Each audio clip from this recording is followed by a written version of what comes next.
विवेक। आज हम इस वीडियो में बेसिक ऑफ केमिस्ट्री एक्सप्लेन करने वाले हैं। यहाँ पर केमिस्ट्री जो है बहुत बच्चों को टफ लगता है और यहाँ पे इस वीडियो में मैं पूरी केमिस्ट्री को इस हिसाब से समझाऊंगा जहाँ पे आपको फिर केमिस्ट्री में कोई टफनेस दिखेगा नहीं। तो अगर हमें पूरा केमिस्ट्री अच्छे से समझना है तो start with the basic of chemistry. तो जो सबसे पहला टॉपिक आता है नंबर 1। तो आपको ये पता होगा कि जनरली आपके दिमाग में ये चीजें चलती हैं कि ये रिएक्शन क्यों होता है, why the reactions occur. Metal क्या है, नॉन मेटल क्या है। तो जनरली आप लोग ये पढ़ते हो कि metals are shiny, hard and all, लेकिन सिर्फ ये फिजिकल प्रॉपर्टी है, लेकिन chemically how you are going to identify the metal, let's say this. तो this are the basics.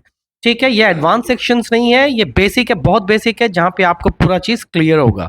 So do not miss the any part of this video और पूरे video को thoroughly आप देखेंगे।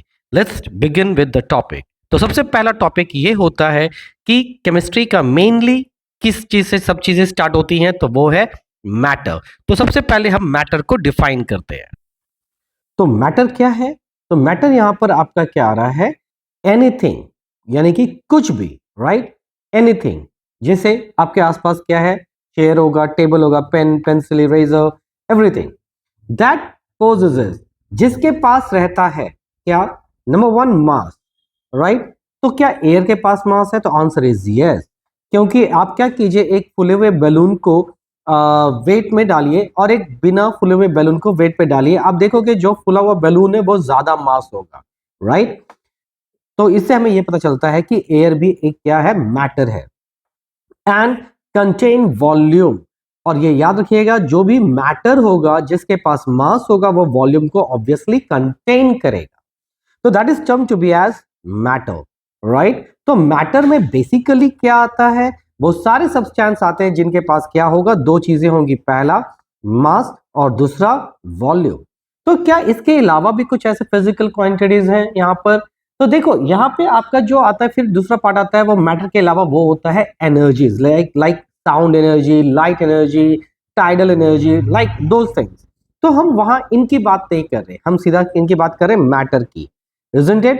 Now, इसके बाद अब क्वेश्चन ये है कि मैटर बनता किन चीजों का है? Let's start with. तो एटम जो है या फिर मैटर जो है वो बनता किसका है? तो वो बनता आपका या तो एटम से है या तो मॉलिक्यूल से है, राइट? तो मैटर, ये याद रखिएगा, कॉम्पोजिशन ऑफ मैटर, ध्यान से समझिए, कॉम्पोजिशन ऑफ मैटर यानी कि मैटर किससे बनता है? तो वो बनता है एटम से और मॉलिक्यूल से। अब क्वेश्चन ये है कि एटम क्या है, मॉलिक्यूल क्या है? तो सबसे पहले हम धीरे धीरे एटम को डिफाइन करते जाएंगे, फिर स्ट्रक्चर पे जाएंगे। तो please be with me, right? तो एटम क्या है? It is the smallest particle, ठीक है? किसका स्मॉलेस्ट पार्टिकल?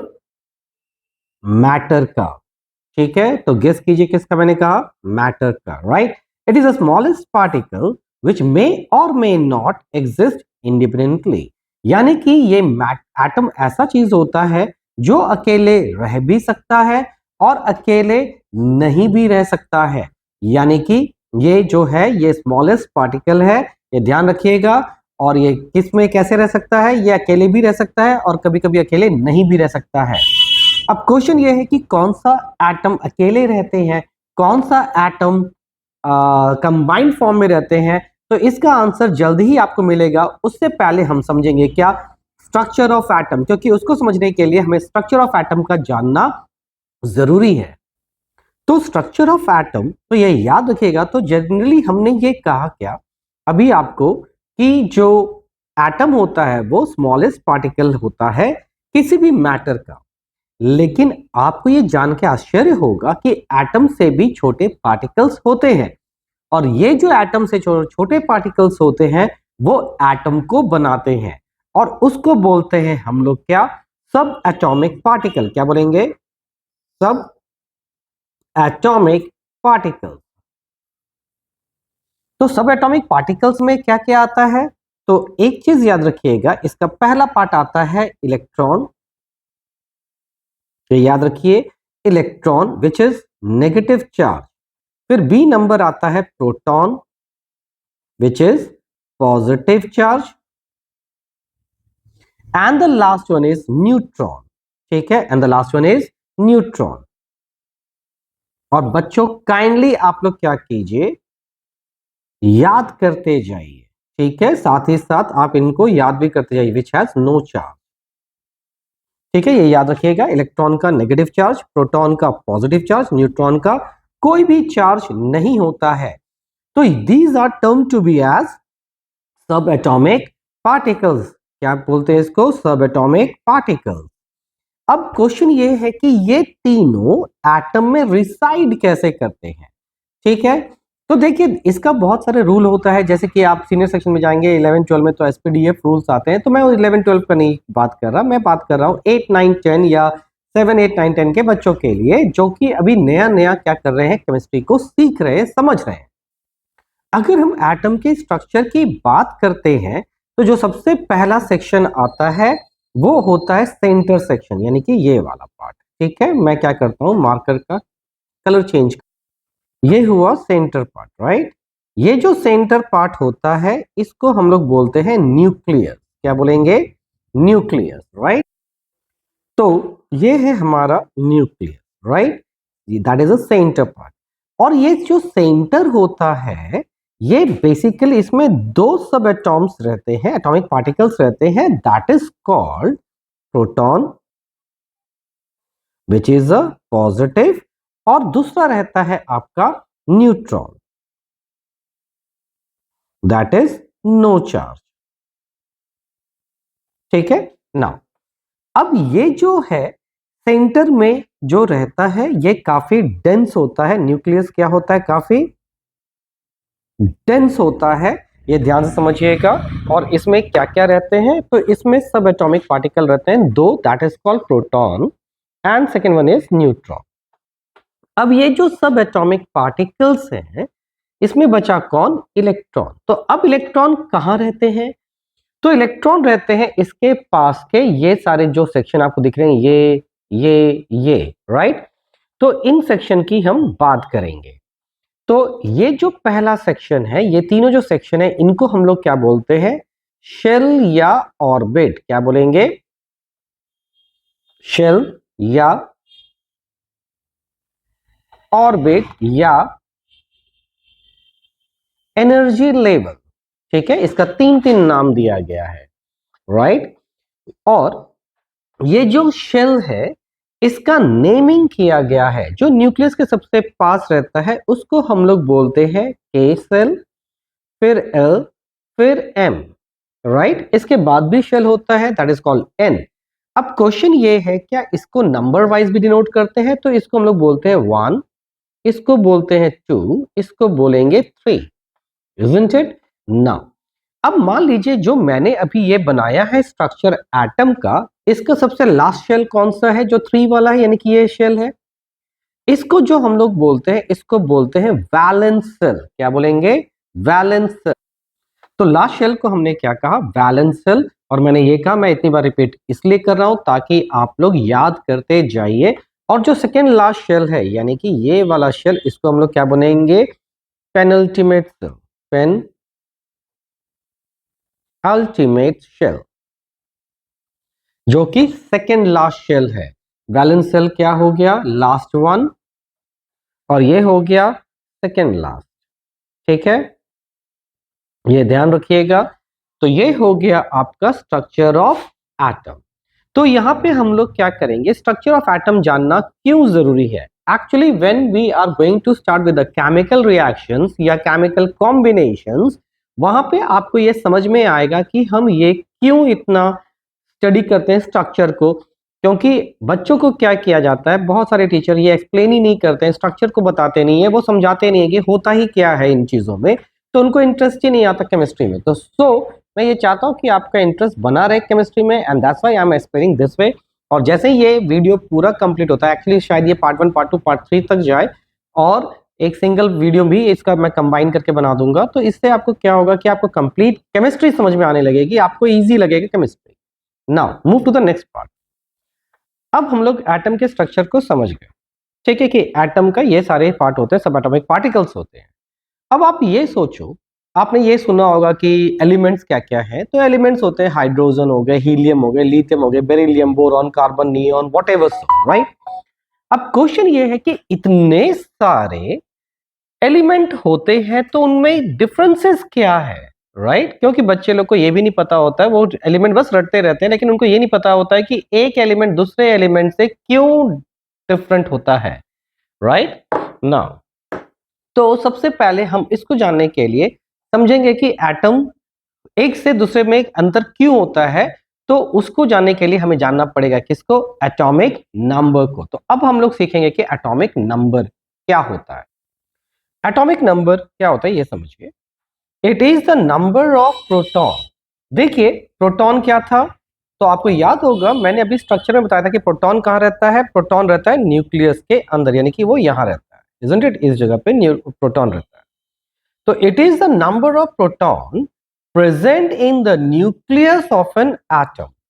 तो प्रोटॉन क्या है, विच is a positive charge particle, और ये कहां रिसाइड करता है, न्यूक्लियस के अंदर, right.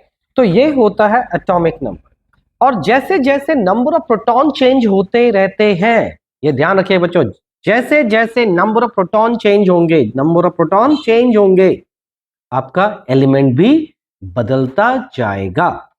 Hope it is clear. तो इसके लिए हम क्या करते हैं, एक एग्जांपल देते हैं, जैसे हाइड्रोजन, ठीक है। अगर हम बात करते हैं हाइड्रोजन के लिए, हाइड्रोजन का सिंबल क्या होता है, H। इसमें प्रोटॉन कितना हुआ, 1। हीलियम में प्रोटॉन कितना हुआ, 2, ठीक है। फिर आपका हाइड्रोजन, हीलियम, लिथियम में कितना हुआ, 3। बेरिलियम में कितना हुआ, 4, etc। तो यानी कि देखो जैसे जैसे प्रोटॉन बदल गया, एलिमेंट भी बदल गया, राइट। तो ये ध्यान रखिएगा कि जब भी कभी कोई आपसे ये पूछे कि एक एलिमेंट दूसरे एलिमेंट में डिफरेंसेस क्यों होते हैं, तो your answer will be because of the change in the number of proton, और number of proton is equal to atomic number, right. तो सिंपल सा हम लोग क्या लिख सकते हैं, जेड। जेड मीन्स, वापस समझिएगा, जेड मतलब मैंने क्या बताया अभी, बिल्कुल correct, that is atomic number. तो एटॉमिक नंबर क्या हो गया, सिंपल फॉर्म में आप लिख सकते हैं, is equal to number of proton, ठीक है। तो this is all about the atomic number. इसके बाद का जो सेक्शन आता है दैट इज 6th नंबर।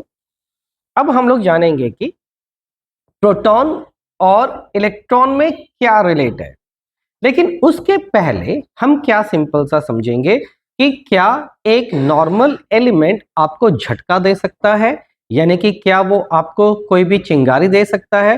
तो आपके पास कोई भी आसपास का मेटल है जो कि इलेक्ट्रिसिटी से कनेक्ट नहीं है, आप उसको टच करके देखिए, इजंट इट। तो आप एक जस्ट एक वायर ले लीजिए, नेकेड वायर ले लीजिए जो कि किसी भी इलेक्ट्रिसिटी से कनेक्ट ना हो, इजंट इट। तो आप देखोगे आपको झटका लगा ही नहीं। क्यों, क्योंकि जो एटम्स होते हैं वो इलेक्ट्रिकली न्यूट्रल होते हैं। व्हाट इट्स मीन, तो मैंने इन शॉर्ट लिख दिया यहाँ पे क्या, एटम्स आर इलेक्ट्रिकली न्यूट्रल। और ऐसा इसलिए होता है because number of proton is equal to, अब आप सोचो कि पूरे जो एटम है उसमें नेगेटिव चार्ज क्या था, तो आप पाओगे कि पूरे एटम में जो इलेक्ट्रॉन था वो था आपका नेगेटिव चार्ज। अब देखो मैंने इस जगह पर आपको नहीं बताया था कि इलेक्ट्रॉन कहां रहता है। एक्चुअली इलेक्ट्रॉन रहता है आपके इस सारे शेल में, यानी कि K shell, L shell, M shell, isn't it ना। पहले शेल में रहते हैं 2 इलेक्ट्रॉन, मैंने बना दिया। फिर रहेगा कितना, 8, यानी कि एल शेल में 4, 5, 6, 7, 8, राइट। फिर रहता है 8 या 18, isn't it? तो ये मैं आपका बना के दिखा दे रहा हूं। तो इलेक्ट्रॉन कहाँ रहते हैं, आपके मतलब एटम के शेल में, नट आपके शेल में, एटम के शेल में रहते हैं। और ये सब क्या होते हैं, नेगेटिव चार्ज, इसलिए इलेक्ट्रॉन के ऊपर हम लोग क्या देते हैं, ऊपर में माइनस दे देते हैं, because atoms are electrically neutral, right. मैं सब में नेगेटिव देते चला जा रहा हूं, देखिए। तो अब ये समझिए, सिंपल सा मैथमेटिक्स का लॉजिक समझिए, +2 इज इक्वल टू 0। ये कब पॉसिबल है? जब +2 के साथ क्या रहेगा? -2, तभी तो ये दोनों कैंसिल होंगे। यस और नो? तो नंबर ऑफ प्रोटॉन जो कि क्या है? पॉजिटिव चार्ज है। ठीक है, तो ये किसके बराबर होना चाहिए? Negative charge. और नेगेटिव चार्ज किस क्या है? Number of electron. ठीक है, नंबर ऑफ इलेक्ट्रॉन। तो हम ये कह सकते हैं कि atoms are electrically neutral because number of proton is equal to number of electron. तो यहां पे ये समझ में आया कि जो प्रोटॉन है और जो इलेक्ट्रॉन है वो बिल्कुल इक्वल अमाउंट में रहते हैं। तो यहां पे आप देखो एक डेफिनेशन जो हमने थोड़ी देर पहले लिखा था एटॉमिक नंबर के लिए, it is the number of proton. तो क्या मैं प्रोटॉन के जगह इलेक्ट्रॉन भी लिख सकता हूं? क्योंकि अभी हमने पढ़ा कि number of proton is equal to number of electron. तो आंसर इज नो। क्यों नहीं लिख सकते? यहां पे इसको काट के हम लोग इलेक्ट्रॉन क्यों नहीं लिख सकते? वो इसलिए नहीं लिख सकते क्योंकि इलेक्ट्रॉन का नंबर वैरी होता है पर प्रोटॉन का वैरी नहीं होता unless and until there is a nuclear reaction. जब तक कि न्यूक्लियर रिएक्शंस ना हो। हम लोग जो भी रिएक्शंस देखेंगे वो सब के सब इलेक्ट्रॉनिक रिएक्शंस देखेंगे, यानी कि इलेक्ट्रॉन का ट्रांजैक्शंस देखेंगे, ना कि न्यूक्लियस के अंदर के प्रोटॉन्स का।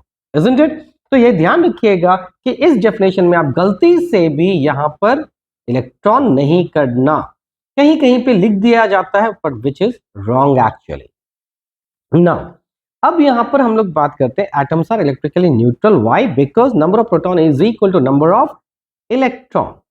अब यहां पर एक और जो टर्म है जो कि एटॉमिक नंबर जैसा ही है वो है मास नंबर, राइट? तो अब हम लोग लिखेंगे कि मास नंबर होता क्या है। तो यहां पे हमने लिखा क्या, देखिए मास नंबर। और मास नंबर को हम लोग लिखते किससे हैं? कैपिटल ए से। ठीक है, यहां पे लिख देता हूं capital A. Capital A for mass number. ये कंफ्यूज मत कीजिएगा, देखने में ये लगता है कि एटॉमिक नंबर जो है यानी कि जो ऊपर का लिखा हमने एटॉमिक नंबर ये वाला पार्ट, तो ये ए से स्टार्ट होता है। तो बच्चे लोग कंफ्यूज करके क्या करते हैं? एटॉमिक नंबर को ए से लिख देते हैं विच is wrong. Actually atomic number भले ए से स्टार्ट हो पर इसको रिप्रेजेंट करते हैं जेड से, और मास नंबर को रिप्रेजेंट करते हैं हम लोग ए से, जो कि लगता है कि एटॉमिक नंबर। ये समझ में आ गया? तो it is the sum total of the number of proton. तो इन शॉर्ट लिख सकते हैं हम लोग क्या? Mass number is equal to sum of, ये समेशन का सिंबल है, सम ऑफ प्रोटॉन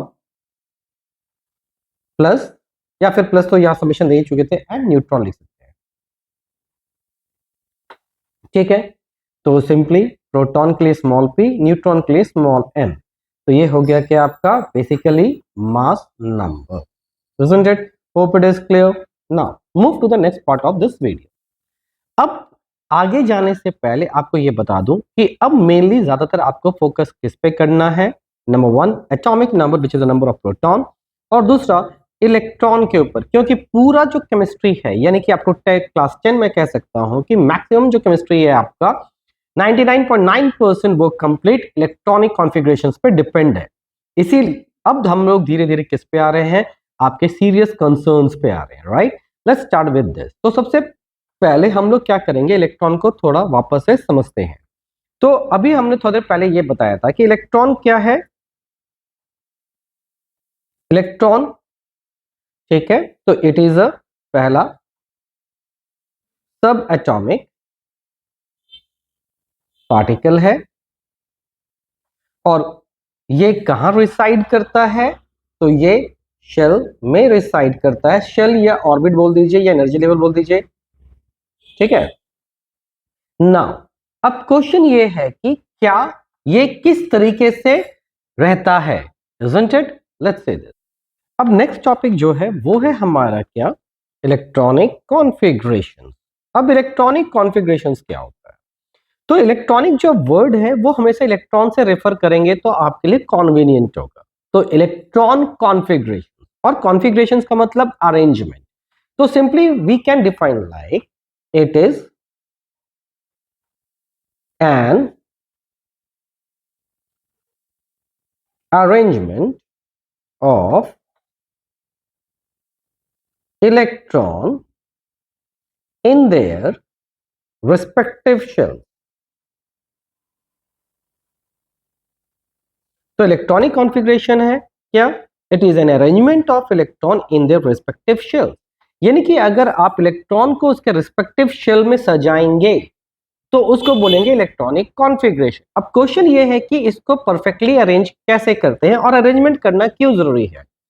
एक्चुअली होता क्या है, अभी जब आपने जो स्ट्रक्चर देखा था उसमें आपने देखा था कि इसमें पहला शेल ये है, सेकंड शेल ये है और थर्ड शेल ये है, यानी कि पहला शेल ये, दूसरा ये और तीसरा ये। एक्चुअली होता ये है कि हर एक शेल के पीछे उसकी क्या होती है, कैपेसिटी होती है। आप पहले शेल में मैक्स टू मैक्स 2 ही इलेक्ट्रॉन प्लेस कर सकते हो, उससे ज्यादा नहीं। और ये क्यों नहीं कर सकते, इसका आंसर अभी आप नहीं समझे तो बेटर है, इसका सीनियर यानी कि 11-12 में आपको आंसर मिलेगा। बस अभी आपको ये समझना है कि पहला जो शेल होता है उसका जो मैक्सिमम कैपेसिटी कितना है, वो है 2। ठीक है, तो किसका क्या कैपेसिटी है वो लिख देते हैं। तो पहला शेल क्या था, K, L, M और N, और अप टू क्लास 10 तक आपको जो है 20 एटॉमिक नंबर तक ही पढ़ना है, उससे ज्यादा आपको अभी नहीं पढ़ना है, ये ध्यान रखिएगा। उसी हिसाब से मैं एक्सप्लेन कर रहा हूं। तो सबसे पहला जो K शेल है, मैक्सिमम कैपेसिटी यहां लिख देता हूं, maximum capacity of a shell. तो K शेल का जो मैक्सिमम कैपेसिटी है वो कितना का है, 2 इलेक्ट्रॉन। L शेल जो है इसकी मैक्सिमम कैपेसिटी कितनी है, 8 इलेक्ट्रॉन। फिर है 8 या 18, फिर 16 या 32। लेकिन ये ध्यान रखिएगा आपको मैक्स टू मैक्स कितना अरेंजमेंट तक पढ़ना है, 2882। और ये क्या हो रहा है ये अभी हम बताएंगे, ठीक है, क्योंकि मेनली इसी को समझना है पूरे कंसेप्ट में, क्योंकि इसी को समझने के बाद आप आयंस क्या होता है, रेडिकल्स क्या होता है, इन चीजों को समझ पाएंगे। Let's start with the electronic configuration of few element, isn't it? Now see this. Now अब हम लोग सिखाएंगे कि इलेक्ट्रॉनिक कॉन्फ़िगरेशंस कैसे करते हैं। तो मैंने ऑलरेडी बता दिया कि पहला शेल में कितना इलेक्ट्रॉन रहता है, 2, फिर 8 या 18, फिर 16 या 32। तो वेल सबसे पहले हम लोग क्या देखेंगे कि टॉप 20 जो एलिमेंट्स हैं वो कौन कौन से हैं, इजंट इट? उस हिसाब से हम क्या करेंगे, इसको कॉन्फ़िगरेशन करते चले जाएंगे। तो सबसे पहला जो एलिमेंट आता है पीरियोडिक टेबल में वो आता है क्या, हाइड्रोजन, विच इज H। ठीक है, नाउ हाइड्रोजन का एटॉमिक नंबर, तो ये याद रखिएगा, वापस से हम बता देते हैं कि एटॉमिक नंबर क्या है। तो एटॉमिक नंबर को हम लोग लिखते हैं किससे, सॉरी यहाँ पे मैंने गलत कर दिया, मैंने मास नंबर लिख दिया, यहाँ पे पहले एटॉमिक नंबर लिखना था, दैट इज Z। ठीक है, तो एटॉमिक नंबर क्या है, तो atomic number basically number of proton है, नंबर ऑफ प्रोटॉन है। तो हाइड्रोजन का जो प्रोटॉन होता है वो होता है 1। तो जब एटॉमिक नंबर 1 हुआ और atomic number is the number of proton, तो प्रोटॉन भी कितना होगा, 1। और as we know the number, जो एटम्स आर इलेक्ट्रिकली न्यूट्रल, मैंने अभी कहा था थोड़ी देर पहले इस वीडियो में, अगर आपने पहले सुना होगा तो मैंने ये कहा था किसी भी आपके आसपास जो मेटल है जो कि not connected with the electricity, आप अगर टच करोगे तो वो करंट नहीं मारता, it is the neutral. And why it is so, because proton जो होता है वो क्या होता है, पॉजिटिव। तो जितना पॉजिटिव उतना नेगेटिव, तो इलेक्ट्रॉन भी कितना हुआ, 1। अब क्वेश्चन ये है कि जो 1 इलेक्ट्रॉन है वो कौन से शेल में जाएगा, क्या वो K में जाएगा, L, M या N में?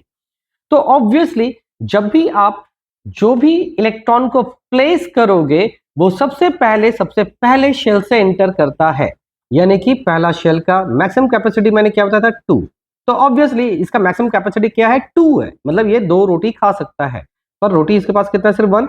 तो ये क्या हो गया, 1। तो यानी कि पहले शेल में 1 चला गया। अब क्वेश्चन ये कि बाकी सेल क्या होगा, इनमें कोई भी इलेक्ट्रॉन नहीं रहेंगे, isn't it? नाउ हाइड्रोजन के बाद आता है आपका हीलियम, और मैंने ये भी बताया था कि एक एटम दूसरे एटम से डिफरेंट क्यों रहते हैं, because of their change in atomic number. तो हीलियम का एटॉमिक नंबर हो गया 2। तो जब 2 है इसका एटॉमिक नंबर, और एटॉमिक नंबर का मतलब क्या था? नंबर ऑफ प्रोटॉन, यानी जितना प्रोटॉन रहेगा उतना ही एटॉमिक नंबर, तो इसीलिए ये भी कितना हो गया? 2, राइट।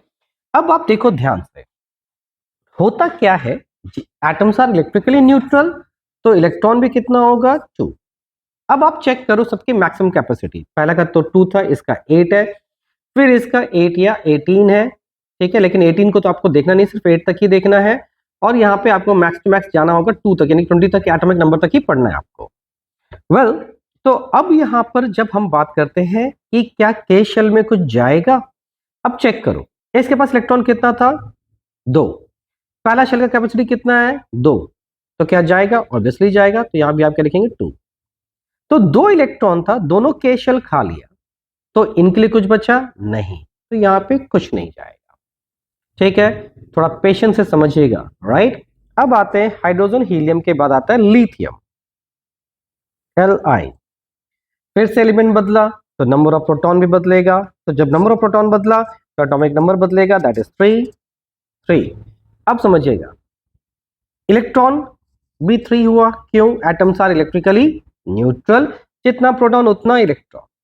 क्या के सेल में जाएगा? तो देखिए, के शेल का पहला मैक्सिमम कैपेसिटी क्या है? 2, और इसके पास इलेक्ट्रॉन कितना है? 3, तो 3 में से ये 2 इलेक्ट्रॉन तो खा ही सकता है, तो 3 में से जब 2 चला गया तो बचा कितना? 1, तो वो इसके नेक्स्ट शेल में चला जाएगा, राइट। समझ में आ रहा है अभी? चलो आगे चलते हैं। लिथियम के बाद आता है बेरिलियम,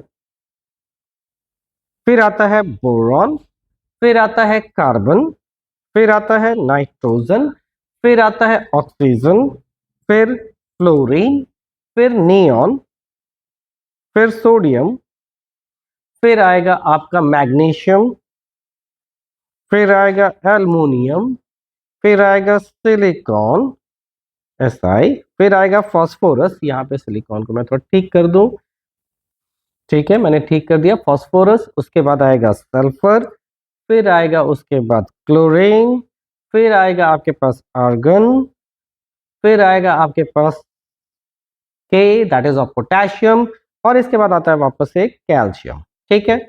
तो हम क्या करेंगे, इसमें से कुछ चीजें हम करेंगे, या फिर हम सभी कुछ करते हुए चले जाते हैं, फिर आपको कुछ डिफरेंसेस दिखाएंगे या कुछ चीजें आपको शेयर करेंगे। नाउ अब देखिए बेरिलियम, तो देखो हम यहाँ पे एक प्रॉपर सीक्वेंस में सजाए हैं, मतलब ये 3 है तो ऑब्वियसली ये कितना होगा? 4, यानी कि बेरिलियम के पास कितना प्रोटॉन होता है? 4, तो इसलिए इसका एटॉमिक नंबर भी कितना हो गया? 4, तो यहाँ भी 4।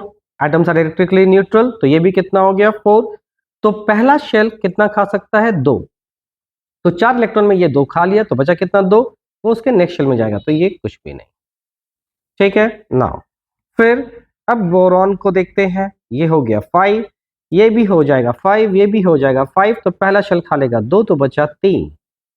फिर ये हो गया कार्बन 6, 6, 6, यहाँ पे 2 जाएगा, यहाँ पे 4 जाएगा, इसमें कुछ नहीं बचा। फिर ये हो गया 7, 7, फिर हो जाएगा ये आपका 7, पहला शेल खा लेगा 2, बचेगा 5, राइट। होल्ड, पेशेंस रखिएगा, समझिए ध्यान से, क्यों बोल रहा हूं? क्योंकि यहीं पे अब धीरे धीरे चेंजेस आएंगे। ऑक्सीजन का हो गया 8, 8, 8, पहला शेल खा गया 2, फिर हो गया 6, ये 2 ऐसे ही रहेगा, फिर हो गया 9, फिर हो गया यहाँ पे 9, 9, 2, 7, फिर हो गया 10, 10, 10, 2, 8, ये अब आ गया आपका क्या? Sodium Na। अब यहाँ पे ध्यान से समझिए, वापस से प्रोटॉन 11। प्रोटॉन क्या था? बेसिकली प्रोटॉन का मतलब था कि अगर सम ऑफ प्रोटॉन करते हैं, यानी जितने भी प्रोटॉन होते हैं एटम में वही बनते हैं उसका atomic number, that's why 11 is the atomic number. Proton भी 11 हो गया, इलेक्ट्रॉन भी 11, क्योंकि एटम्स आर इलेक्ट्रिकली न्यूट्रल, तो पहला शेल खा लेगा 2, तो 11 में से 2 चला गया, बचा 9, पर ये तो 8 ही खा सकता है, तो 2 + 8 10, तो बचा 1, तो वो उसके नेक्स्ट शेल में शिफ्ट हो गया। अब शायद आपको पूरा पार्ट क्लियर हो गया, राइट। तो अब हम लोग क्या करते हैं, इसको बाकी का जो सेक्शन है वो आप खुद से कर लीजिए, राइट।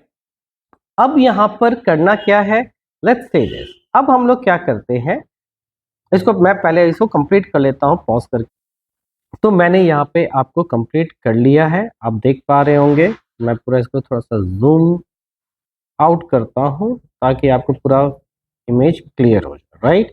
तो आप देखो ये सारी चीजें। अब यहाँ पे मैं कुछ चीजें और भी बताऊंगा, अब चेक कराऊंगा कि कौन सा एलिमेंट रिएक्टिव है, कौन सा नहीं रिएक्टिव है, कौन रिएक्शन में जा सकता है। तो क्वेश्चन ये है कि रिएक्टिविटी से आपका क्या मतलब है, राइट। तो लेट्स स्टार्ट विद।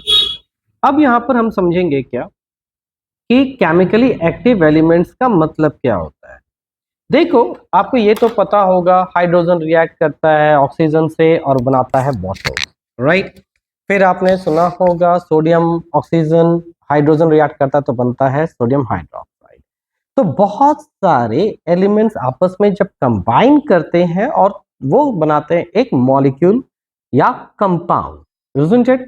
अब वो सारे एलिमेंट जो कंपाउंड फॉर्म करते हैं या रिएक्शंस करते हैं, तो वो करते ही क्यों है, राइट।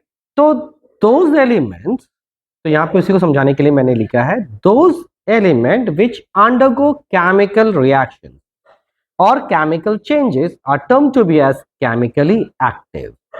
अब क्वेश्चन ये है कि केमिकली एक्टिव होने के लिए क्या कंडीशन रिक्वायर्ड है, राइट।